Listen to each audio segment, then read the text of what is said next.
안녕하세요. 최준영입니다. 예, 오늘은 좀 똘레랑스라는 용어에 대해서 좀 얘기를 해보려고 합니다. 사실은 우리 사회에 똘레랑스라는 말이 전해진 거는 얼마 전에 돌아가셨죠. 홍세아 선생의 책에 나오는 용어였는데요. 그 덕분에 우리 사회에서 똘레랑스 혹은 관용이란 말이 일반 명사처럼 현재는 쓰이고 있습니다. 얼마 전에 작고하셨죠? 예, 돌아가셨을 때 사실은 많은 사람들이 SNS를 통해서 홍세아 선생의 죽음에 대해서 애도를 표하는 글들을 봤습니다만은 사실은 개인적으로 제가 인연이 좀 있습니다. 노숙인 인문학 초창기 때 20년 전에 제가 홍세아 선생에게 전화를 드려서 선생님이 가지고 계신 생각을 우리 노숙인 선생님들한테도 좀 전해 주십시오 하고 부탁을 드려서 홍세아 선생이 노숙인 인문학에 와서 특강을 하셨던 그런 기억이 있습니다.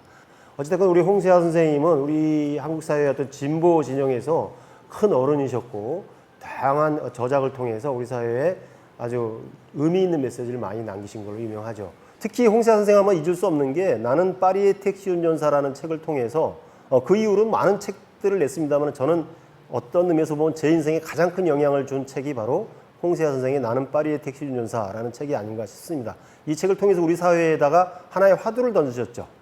똘레랑스, 관용이라는 말의 의미를 현실성 있게 전달을 해주셔서 그동안은 우리 사회가 극단으로 치닫기만 했고 서로 대결하고 갈등하고 반목하고 싸우기만 했던 우리 사회에 서로가 서로의 좀 다름을 인정하는 문화가 필요하지 않겠냐라는 그런 의견을 주셔서 우리 사회에 굉장히 큰 반향을 일으켰던 기억이 납니다.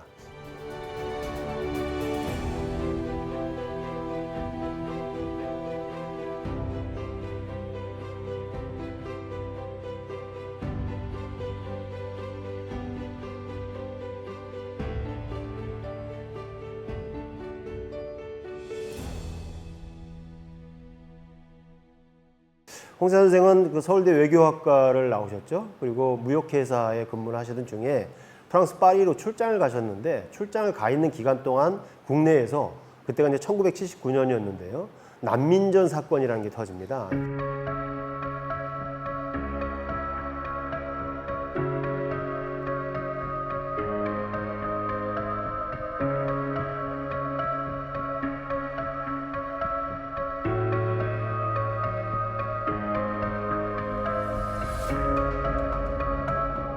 지금 이후에는 저작 사건이라고 알려져 있습니다만은 정부에서 반정부 단체를 결성했다라는 이유로 난민전에 연루된 사람들을 구속하고 체포하고 구속하고 이런 일들이 있었는데 거기에 이제 홍세아 선생 이름도 들어 있었던 거예요. 프랑스에 출장을 가 있던 홍세아 선생이 귀국을 해서 난민전 사건의 연루자로 구속이 될 것이냐 아니면 프랑스 사회에 망명을 신청을 해서 구속에 남아있을 것이냐를 고민하셨다 그래요. 결국은 프랑스에 망명 신청을 해서 통과가 됐어요.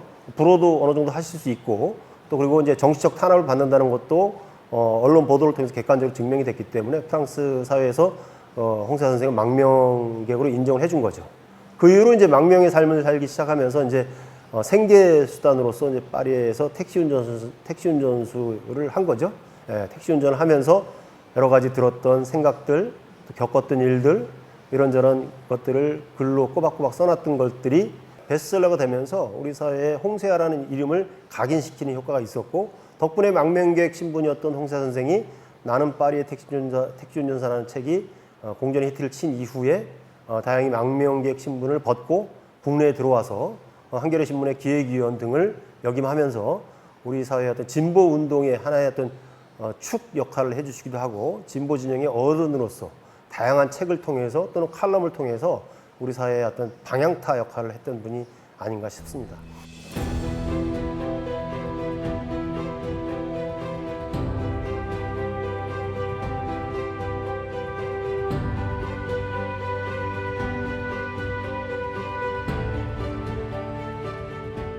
홍세아 선생이 나는 파리의 택시 운전사에서 소개하는 관용의 의미를 한 문장으로 간단하게 요약해서 설명하는 대목이 나오는데요. 이런 문장입니다.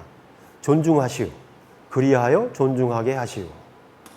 굉장히 멋있는 문장이죠. 상대를 먼저 내가 존중해야만 상대도 나를 존중해 줄 수 있다. 이런 의미 깊은 문장인데 이 문장이 굉장히 철학책에 나오거나 어떤 그런 수준 높은 말이라기보다는 프랑스 파리에 가면 공원에 있는 팻말에 붙어 있는 문구가 그렇답니다.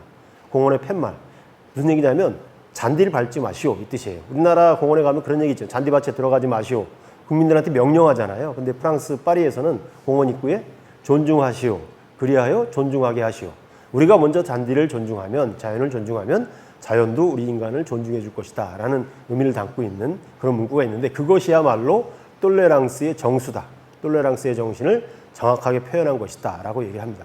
우리가 다 다르게 태어나기 때문에 사실 뭐 조건이 다 다르잖아요. 삶의 조건이 다르고 태어나는 환경도 다르고 신체 조건도 다르죠. 이렇게 우리가 다르게 태어나기 때문에 평등이라는 개념이 필요했던 것이고, 또 우리가 생각이 다 다르죠. 이데올로기도 다르고, 그렇게 서로가 생각이 다르기 때문에 다른 생각을 가진 사람들끼리도 서로 똘레랑스, 관용을 베풀면서 살아야 된다라는 그런 의미에서 나온 게 인권 개념이라고 설명을 합니다. 그러니까 다름을 인정하는 것, 이게 바로 똘레랑스라고 할 수 있는데요.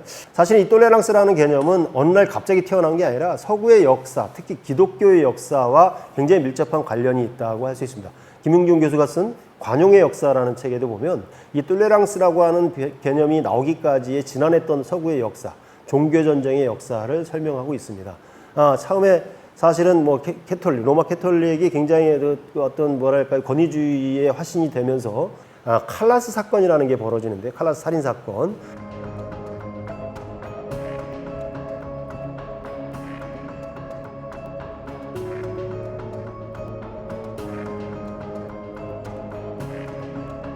부모와 자식이 신구교로 갈라져 있는 상태에서 자식 칼라스라는 자식이 죽었는데, 종교가 달랐던 부모가, 신교를 믿었던 신교도였던 부모가 구교도였던 아들을 죽인 게 아니냐 해서 부모를 바로 잡아서 사형을 시켜버리는, 종교가 다르다는 이유로 부모가 자식을 죽였을 리 있냐, 이걸 제대로 수사도 하지 않고 종교적 관점에서 해결하는 건 너무너무 잘못된 일이다라는 걸 분개하면서 이제 볼테르라고 하는 계몽 철학자가 이제 글을 하나 쓰게 되는데, 그게 관용에 대하여라는 소논문과도 같은 짧은 책이었습니다. 그 책을 통해서 이제 관용이란 말이 본격적으로 사람들 입에 오르내리기 시작하고, 그것을 망명객의 입장에서 지켜봐 왔던 홍세화라고 하는 한국의 지식인이 택시 운전을 하면서 겪었던 다양한 사례들을 예를 들어서 우리 한국 사회에 소개를 한 책이 바로 나는 파리의 택시 운전사라는 책입니다. 그 책을 통해서 우리 사회에도 이제 관용이라는 개념이 나오고, 또 우리 관용이라는 개념에 대해서 다시 한번 생각해보는 계기가 되지 않았나 싶습니다. 홍세화의 똘레랑스가 나온 지 30년이 지났지만 우리 사회가 아직도 이런 관용이라는 용어를 제대로 받아들이고 있는 건지, 이해하고 있는 건지 의문스러울 경우가 많습니다. 이 똘레랑스라고 하는 것에 대한 다른 의견을 가진 사람들도 있습니다. 하승우 씨 같은 경우는 그 홍세화식 똘레랑스는 순진하고 선한 똘레랑스이긴 하지만 현실 사회에서는 별로 필요한 똘레랑스라고 볼 수 없다, 이렇게 얘기를 하기도 합니다. 희망의 사회 윤리 똘레랑스라는 책인데요. 그게 이제 소위 말해서 하승우 씨가 쓴 책인데요. 허버트 마르쿠제의 말을 인용해서 이렇게 표현하고 합니다. 우리 사회에 진정으로 필요한 것은 홍세화식 똘레랑스가 아닌 차별하는 똘레랑스다, 이렇게 얘기를 합니다. 차별하는 똘레랑스, 무슨 뜻일까요? 말이 용어가 좀 애매한데요. 상대가 나를 인정하지 않고 존중하지 않는데 나만 무조건 상대를 존중한다고 해서 그게 먹힐 리가 없다, 이 얘기예요. 차별하는 똘레랑스는 존중하려고 하는 마음, 똘레랑스라고 하는 마음을 가지고 있는 상대를 만났을 때는 그것이 필요하고 유용하지만, 상대가 극단적으로, 그러니까 앵똘레랑스의 개념을 가진 사람이라고 한다면 거기에 맞는 대응이 필요하다라는 게 이제 하승우 씨의 주장이라고 할 수 있고요. 또 한겨레 학술팀장을 역임했던 고명석 기자가 쓴 지식의 발견이라는 책에서는 똘레랑스의 개념을 다르게 설명합니다. 똘레랑스라는 개념은 원래 그리스어인 똘레라레라고 하는 용어에서 나왔는데, 똘레라레의 원래 의미는 관용이라는 뜻이 아니라 참다, 인내하다, 이런 뜻이었다는 거예요. 그러니까 그냥 상대가 어떻게 나를 대하든 그냥 묵묵히 참는 것, 그걸 똘레라레, 즉 똘레랑스라고 생각했던 거죠. 과거에는 참다, 인내하다라는 뜻으로 쓰였을지 모르겠지만 이후에 16세기 이후에 종교전쟁의 와중에 똘레랑스라고 하는 것에 새로운 개념이 붙었다. 그게 바로 지금 우리가 쓰고 있는 관용이라는 의미다. 관용이라고 하는 것은 다름을 인정하는 것, 나와 생각이 다르다고 해서 내칠 것이 아니라 생각이 다름을 존중하는 것이 바로 똘레랑스의 개념이다 라고 얘기하는 거죠. 신교와 구교가 생각이 다르지만 서로가 존중할 필요가 있다, 이런 개념에서 볼테르라고 하는 계몽 철학자가 관용에 대하여라는 논문을 썼고, 그 논문에 나오는 개념으로서 이제 똘레랑스의 의미가 굳어진 거죠.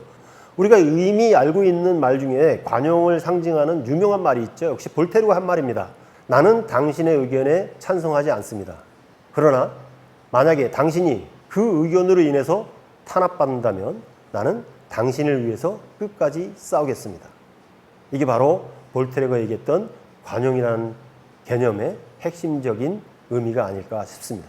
멋있는 말 아닙니까? 멋있지만 과연 이게 이런 말들이 우리 현실 사회에서 통용되고 있는지 한 번쯤 생각해 봐야 될 필요가 있지 않을까 싶습니다.